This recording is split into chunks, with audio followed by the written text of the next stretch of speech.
Hi girls, I am popping on today to talk about a topic that I know a lot of you struggle with, and that is how to enjoy your weekends, and yes, that can include wine and pizza, without completely wrecking your progress. So if ever you've had a great week and you felt totally on track, then you've watched it all unravel by Sunday night, then I want you to know that you're not alone and this video is for you. And no, the answer is not just stay home and eat chicken and salad while all your friends are out for margaritas. I'm going to show you a better way. So as some of you will know, I have some personal goals at the moment that are probably pretty similar to some of yours. I am aiming to lose a few kilos and actually get stronger because I have a powerlifting comp coming up in about 8 weeks time, followed closely by a trip to Europe. So I want to lose about 3 kilos in the next 8 weeks while getting stronger so I can be lean and strong for both the comp and the beach. So I am sharing what is working for me at the moment and the strategies that I use with my clients. And last weekend, I actually had a very social weekend, which is highly unusual for me, but I had 4 nights out in a row where there was eating and drinking, and I still had fun and managed to lose a bit over half a kilo across the whole week. So I want to share the strategies that I'm using for myself and that I use with my clients. I want to get one thing straight to start with. Fat loss does not have to mean that you need to give up your life. I'm definitely not one of those coaches that says you need to live like a nun for 3 months or 6 months in order to see results. You definitely don't need to avoid restaurants or skip birthdays or bring your sad Tupperware containers to brunch. If your approach to fat loss only works from Monday to Friday, then it's not going to be sustainable and it's not going to work long term.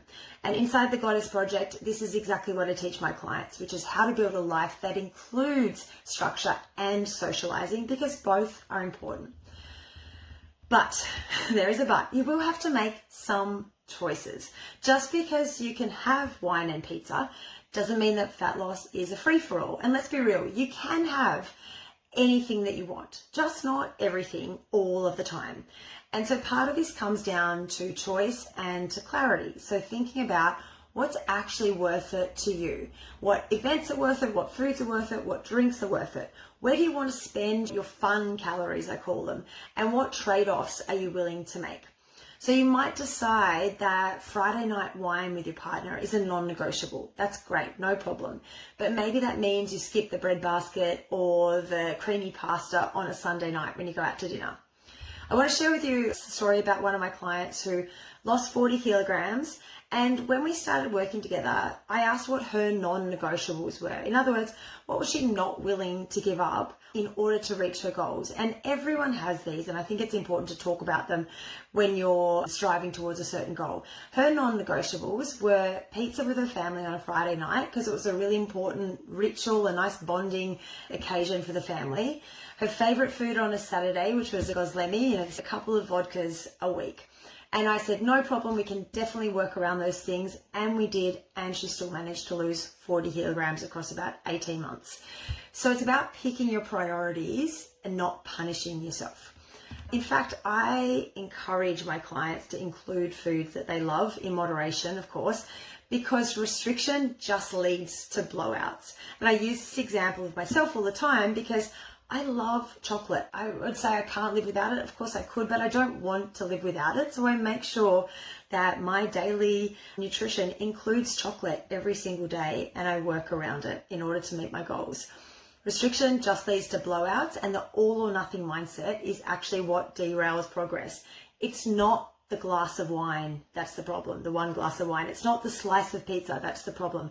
It's the 2 or 3 days over the weekend of what I call bucket eating, followed by guilt and restriction and shame, and then a full-blown restart on Monday. That's the problem. That's what's keeping you stuck. So let's talk about how to avoid that, shall we? Here are a few go-to strategies. I think I've got 1, 2, 3, 4, 5, 6. I reckon the 6th one is the most important. So my go-to strategies that I use myself and that I give to my clients as well. Number 1, plan ahead. So know what's coming up. If you know what your weekend is going to look like, and say you've got a night out on Saturday, you might keep your Friday simple and protein focused. Number 2, bank some calories. So I do this all the time. If you're tracking your calories, this is really easy to do. You might slightly reduce your intake earlier in the day or even the day before in order to have more to play with when it matters, on those occasions when you want to eat a little bit more or you want to have the richer option. So it's important that you don't take the attitude of, I'm going to starve myself all day so I can just have a blowout at night, because that always backfires. But just slightly reducing your calories through the day or the day before can help bank some calories for those higher calorie meals or events. Number 3, pick your priorities. So if you want the wine, skip the dessert. If you really love chips, maybe pass on the cocktails. So with my clients, I always say that there are 4 higher calorie elements to a meal out. So if you're going out for dinner, for example, they are the dessert, the alcohol, the bread or the high carb starter, so whether that's bread or breadsticks or whatever it is that comes out at the start and you fill up on those, and the richer, usually carb or fat heavy meals like pastas or pizzas or risottos. Pick one of those. If it's a really special occasion, pick 2, go crazy. But every weekend can't be a really special occasion. Like I said, come back to what is important to you. So pick one of those and then skimp on the other things. So if I'm going to have wine, I might have a steak and salad for dinner, for example. Another thing that I do all the time and I find really helpful is I pre-log my food or I preview menus, or both. So I have a look ahead of time at what's on the menu for wherever I'm going. I pick what I'm going to have, and that's helpful because then you're deciding on those things before you get hungry or before you get tipsy. So you can stay intentional with your eating. Number 5, you've heard me say this before, but don't skip the protein. Just because you're indulging doesn't mean you can ignore your protein, and actually getting protein in helps you feel satisfied and satiated, keeps you closer to your macro goals and less likely to overeat across the board. And the last one, I told you this one is most important, and it really is. Zoom out. So fat loss is about the weekly average, not just a single meal. One higher calorie meal is not going to derail you, but a full weekend of chaos might.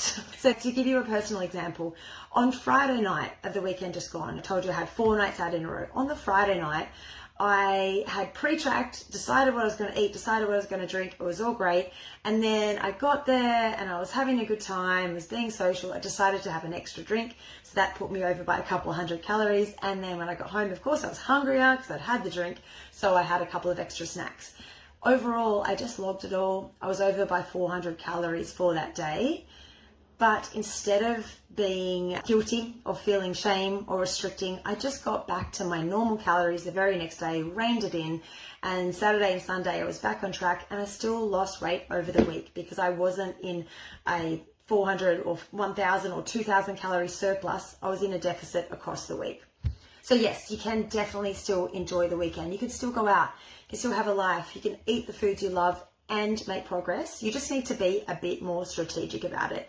And this is one of the things that we work on inside of the Goddess Project, where I help women over 40 lose body fat, build strength, and feel incredible without giving up the life that they love. And next week, I'm opening up 3 new spots in the program. So if you want one, DM me ASAP before they go.